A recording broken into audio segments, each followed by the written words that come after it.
നമസ്കാരം, ഞാൻ രമേശ് കണ്ണൂർ.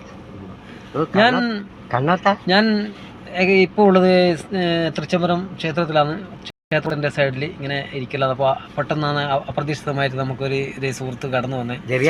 രവിയേട്ടൻ 28 വർഷം KSRTC ഡ്രൈവറായിരുന്ന രവിയേട്ടൻ 29 വർഷം 29 വർഷം ഡ്രൈവറായി ജോലി ചെയ്ത രവിയേട്ടൻ ഇന്ന് ശരിക്കും പറഞ്ഞാൽ പെൻഷനും കിട്ടുന്നില്ല. അതുപോലെ തന്നെ വളരെ ജീവിതം വളരെ ദുരിതപൂർണ്ണമായ ഒരു ജീവിതമാണ് ഈ രവിയേട്ടൻ നയിക്കുന്നത്. കാരണം നടന്നു പോവുക, ആരോടെങ്കിലും ചോദിക്കുക, ചായ പിടിക്കാൻ പൈസ എടുത്തില്ല, അപ്പോൾ അവർ കൊടുക്കും, അങ്ങനെ ജീവിക്കും. അങ്ങനെയുള്ള ഒരാളെ ഇത്രയും വർഷം KSRTC ജോലി ചെയ്ത ആ ഒരു വ്യക്തിയെ നിങ്ങളാണ് തിരിച്ചറിയാതെ പോകുന്നതിൽ വളരെയേറെ സങ്കടമുണ്ട്. ഇനിയെങ്കിലും തിരിച്ചറിയട്ടെ എന്ന ശുഭാപ്തി വിശ്വാസത്തോടെ ഞാൻ അയാളിലേക്ക് പോകാം. ഓക്കെ, ഇതാണ് നമ്മുടെ രവിയേട്ടൻ. 29 വർഷം KSRTC ഡ്രൈവറായിരുന്നു. ഇപ്പം റിട്ടയർഡായി. പിന്നെ സാഹചര്യങ്ങൾ വളരെ മോശം. 2016 എത്ര വർഷം എപ്പാന്ന് റിട്ടയർഡ് ആയത്? 1990 കയറി 2026 പിരിഞ്ഞു. 16 പിരിഞ്ഞു.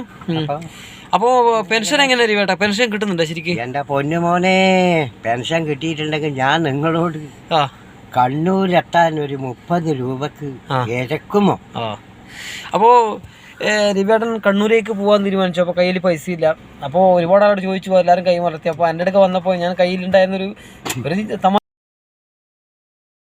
കോടി നന്ദി പറഞ്ഞു. അപ്പോൾ അങ്ങനെ സംസാരിച്ചിരുന്നപ്പോൾ അയാൾ ചോദിച്ച് മനസ്സിലാക്കാന്ന് വെച്ചു. അപ്പോൾ അയാൾ പറഞ്ഞു, എൻ്റെ ജീവിതം ഇതാണ് KSRTC ഡ്രൈവർ. അപ്പോൾ നമ്മൾ ഇത്രയും വർഷം കോടാനുകോടി ജനങ്ങളെ ലക്ഷ്യസ്ഥാനത്ത് എത്തിക്കുകയും അവരുടെ ദുരിതങ്ങളും വിഷമങ്ങളും മനസ്സിലാക്കുകയും ചെയ്ത ഒരു KSRTC ഡ്രൈവറാണ്.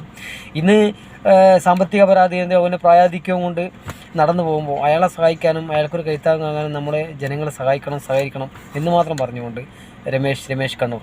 ഒന്നും കൂടെ രവിയേട്ടൻ്റെ വിശേഷങ്ങളിലേക്ക്. രവിയേട്ടൻ സ്വന്തമായി കണ്ടുപിടിച്ച സാധാരണ ഫോണിൽ അതായത് കുപ്പീൻ്റെ മൂട് മുറിച്ചിട്ട് സ്പീക്കറിന് ഒട്ടിച്ച് വെച്ചു. അപ്പോൾ ഒട്ടിച്ച് വെച്ചുമ്പോൾ നല്ല സൗണ്ടിൽ പാട്ട് ഇതാണ് നമ്മുടെ രവിയേട്ടൻ കണ്ടുപിടിച്ചത്.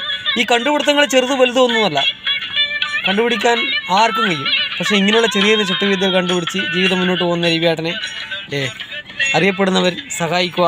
പെൻഷൻ കുടിശ്ശികയുണ്ടെങ്കിൽ അതൊക്കെ തീർത്തു. സാധാരണക്കാർ മരിച്ചതിന് ശേഷം എന്തിനാണ് പണം?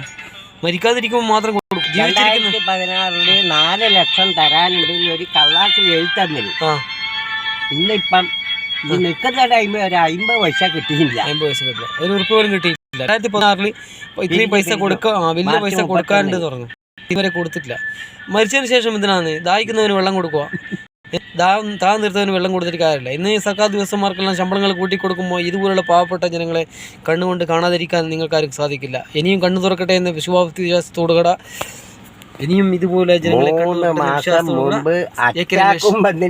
കണ്ണു. Okay, by.